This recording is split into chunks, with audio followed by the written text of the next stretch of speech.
Pessoal, agora nesse segundo bloco dessa aula que eu chamei de dimensionamento de tubulação e perda de carga, a gente trabalha com a questão da perda de carga, tá bom? Então, a perda de carga, para seguir o apresentado por vocês naquele PowerPoint, eu inicio dos dados de entrada. Então, qual é a perda de carga que nos é interessante aqui, pessoal? A perda de carga na linha de pressão, essa que está em vermelho aqui, né? Por quê? Porque é ela que vai reduzir, no caso, a capacidade dessa bomba, que vai nos dar condição, vai nos dar condição funcional de funcionamento. Eu já conheço essa pressão de trabalho necessária, agora eu vou determinar essa perda de carga aqui em vermelho, para que depois, na próxima aula, a gente especifique essa bomba. Então, essa perda de carga é a da linha de pressão, né? Então, perda de carga da linha de pressão, e aí quais são as variáveis de entrada que nós temos para isso aí? A gente precisa saber o comprimento da tubulação, vou chamar de LP, comprimento da tubulação da linha de pressão, 12 metros, tá? Tipo de tubulação, que são tubos rígidos, né?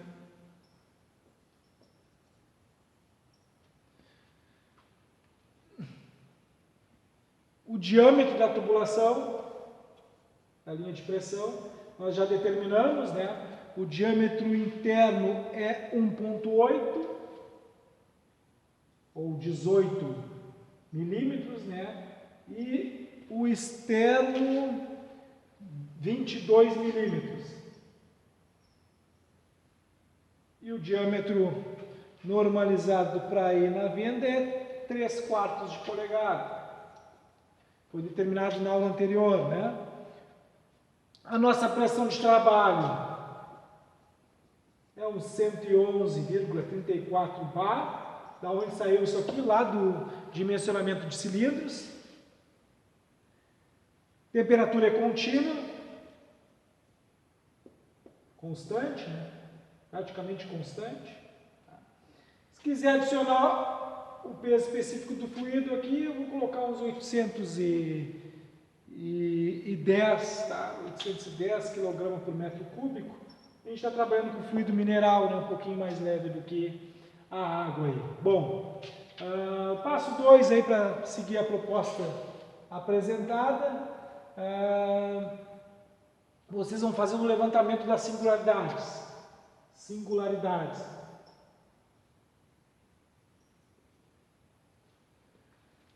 Método deu mesmo se eu tiver 10, se eu tiver 15, se eu tiver uma, se eu tiver duas, tá? Vou apresentar duas só para vocês aqui, tá?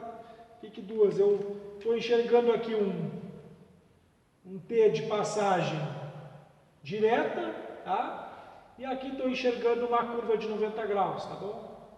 Curva de 90 graus e um T de passagem direta aqui, tá? Então, uma curva, raio longo, né, 90 graus, e um T, passagem direta.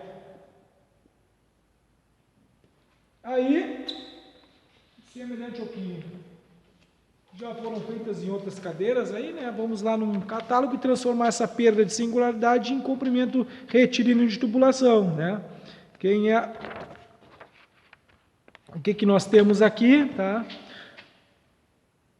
Diâmetro de tubulação, tá? Nosso caso aqui é 3/4, seria a segunda linha, ó, 3/4, uma curva de raio longo, 0,4 metros, e eu tenho um T de passagem, não é de derivação, T de passagem direta aqui, né? T de passagem direta 0,4. Então 0,4 e 0, curva de raio longo 0,3, né? 0,3 metros e 0,4 metros, tá? Então isso aqui vai dar um total de 0,7 metros de comprimento de tubulação retilínea equivalente de singularidades.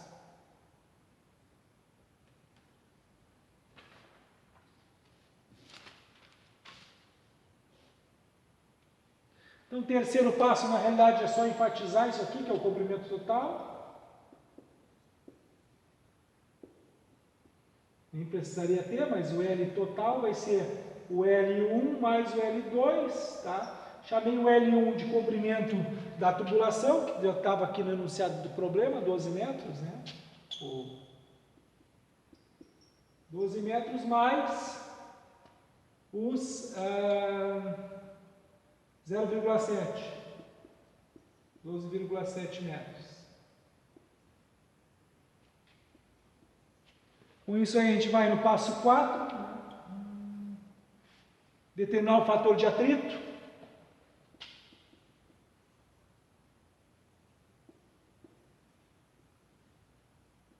Quem é o fator de atrito? Depende do tipo da tubulação, tá? É uma tubulação rígida com temperatura constante. O fator de atrito é 64 sobre o número de Reynolds. Tá? Quem é o Reynolds? Reynolds calculado lá no diâmetro de tubulação, né? Que é 1323. Então, 64 sobre 1323. Que vai resultar em... Eu deixei em forma decimal para depois jogar na equação da perda de carga.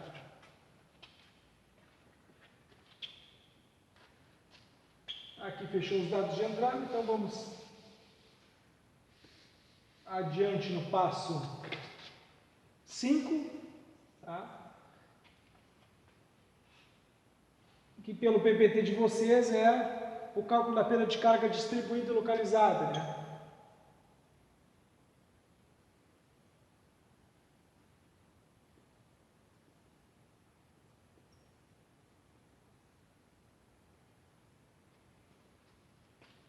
Então, podem fazer o uso de uma equação empírica que eu postei ali para vocês no PPT, ou podem simplesmente fazer o uso da equação de Darcy, que é fator de atrito, que vai multiplicar L sobre D, que vai multiplicar velocidade ao quadrado sobre 2G. Tá? Então, perda de carga, o ΔP aqui de localizada, fator de atrito está determinado aqui, 64 sobre Reynolds 1323. L, comprimento da tubulação, comprimento total, né? 12,7. Velocidade ao quadrado, que é a nossa velocidade? Nossa velocidade é aquela velocidade recomendada de 5 metros por segundo ao quadrado, divididos por quem aqui? Por D, que é o diâmetro da tubulação, determinada na aula anterior. E é um dos dados de entrada aqui, né? Que é 1,18 milímetros, né? Divididos aqui por 2G, vou botar 2 vezes 9,81, tá? Então a minha perda de carga aqui vai resultar em 4,26 bar. Vou colocar 43,49 metros, que equivale a 4,23 bar. Joia! Montado isso, uma perda das 3 perdas de cargas que ocorrem no nosso circuito, né? Comprimento linear, singularidade, só está faltando a próxima, que é a perda de carga nas válvulas, né? Então vamos trabalhar com as perdas de carga nas válvulas. Eu vou abrir um espaço um pouco maior aqui.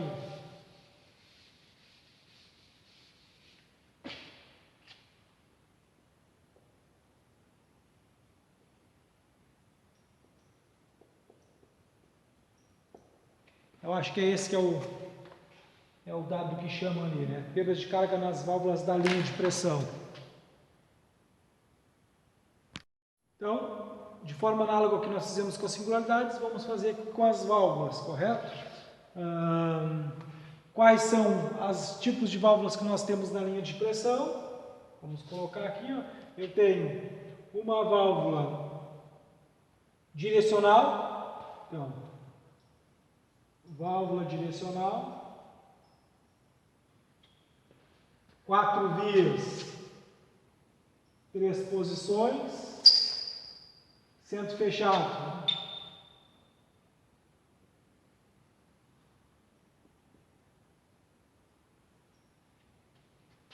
E tenho uma válvula reguladora de vazão.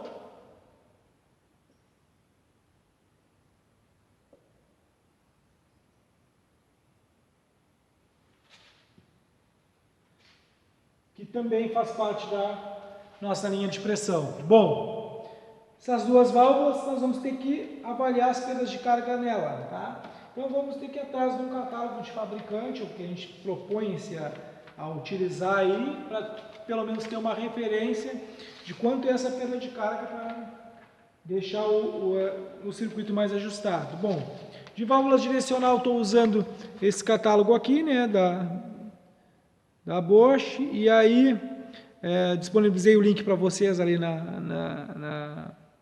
na página, tá? Tem a manopla ali, acionamento por alavanca, tá? Então ela tamanho nominal 10, geralmente tamanho nominal 10 é em torno de vazões máximas de 100 litros por minuto, que é o que ela fala aqui, 100 litros por minuto. Nós temos vazões aí de 73 litros por minuto, a nossa vazão de avanço é 51 litros por minuto, que agora é o parâmetro usual para nós, tá? Então vamos ver aqui, ela traz os tipos de centro aqui, tá?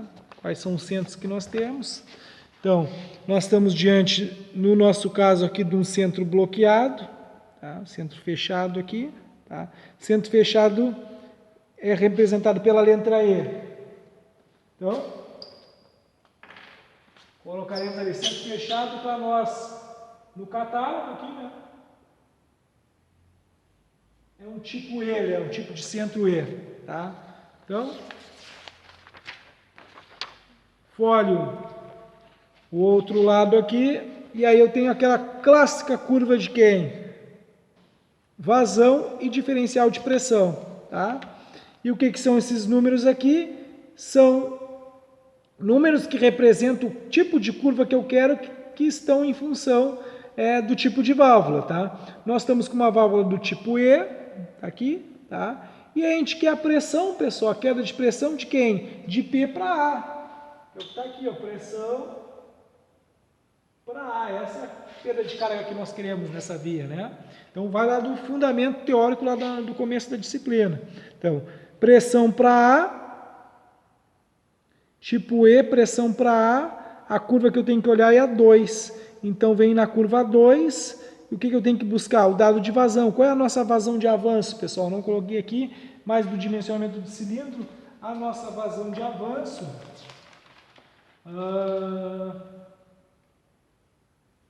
é 51,54 litros por minuto, né?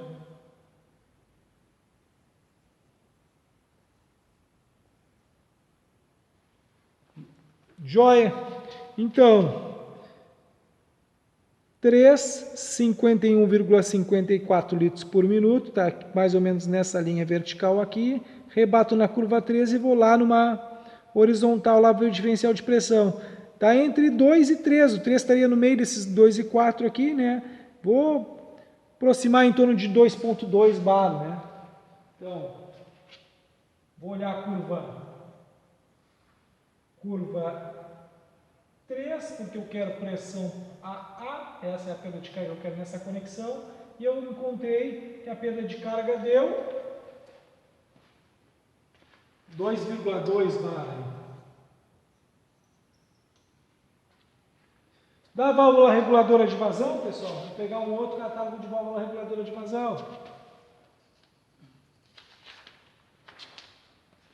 Um outro catálogo de válvulas reguladoras de vazão, só tem que prestar atenção aqui para a simbologia, né? De A para B é aquela vazão que passa sob o controle, que é o que a gente quer. De B para A é a vazão que passa pelo lado oposto da retenção.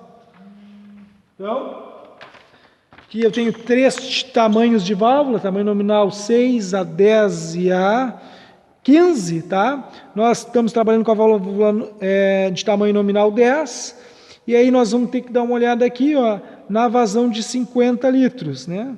Então 45 está entre 45 e 60, estaria no meio dessa estaria aqui no meio dessa linha aqui, né?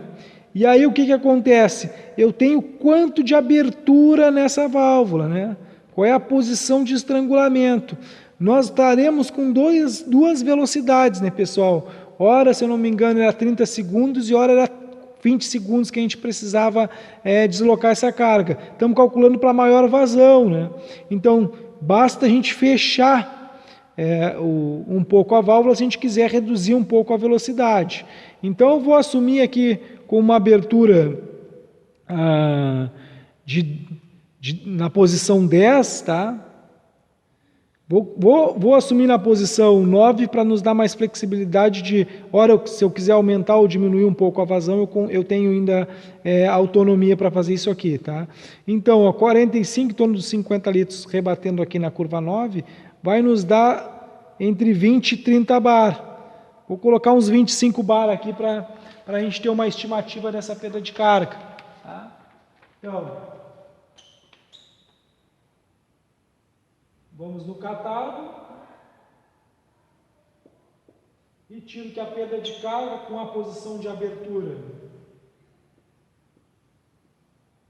Posição de abertura 9, que esse catálogo chama, que eu tenho um recurso ou para aumentar ou para diminuir essa velocidade, né? A gente vai precisar diminuir um pouco, sempre trabalhar para diminuir, na realidade, ela. Tá? Então, uma vazão de 50, em torno de 50 litros por minuto, né, que foi que eu busquei aqui, a gente teve uma perda de carga de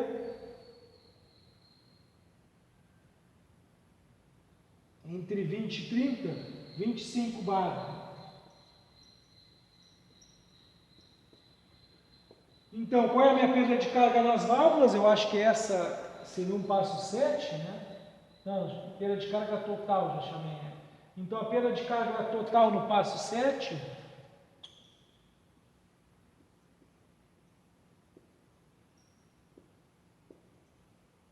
vai ser quem?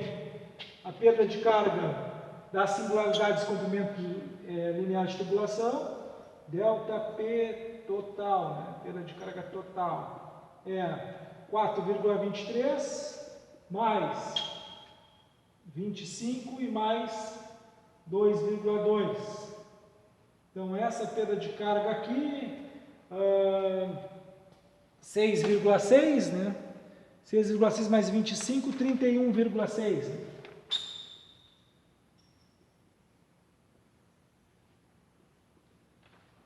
31,6 bar. Tá?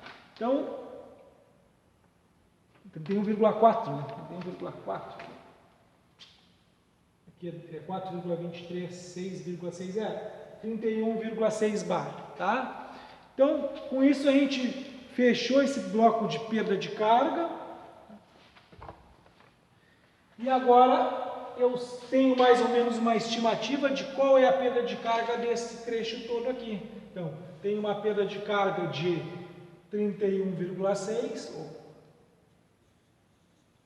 e tem uma pressão de trabalho necessária aqui de 111. Então, já tenho uma ideia da minha condição funcional do meu sistema. Tá? No mínimo, essa bomba, se eu colocar um manômetro aqui na saída da bomba, eu vou oferecer uma resistência ao escoamento de 31,6 mais 111 bar para deslocar aquela carga que a gente conhece. Então, 31, 111, 2, 42, 52, né? Então, teria 42, né?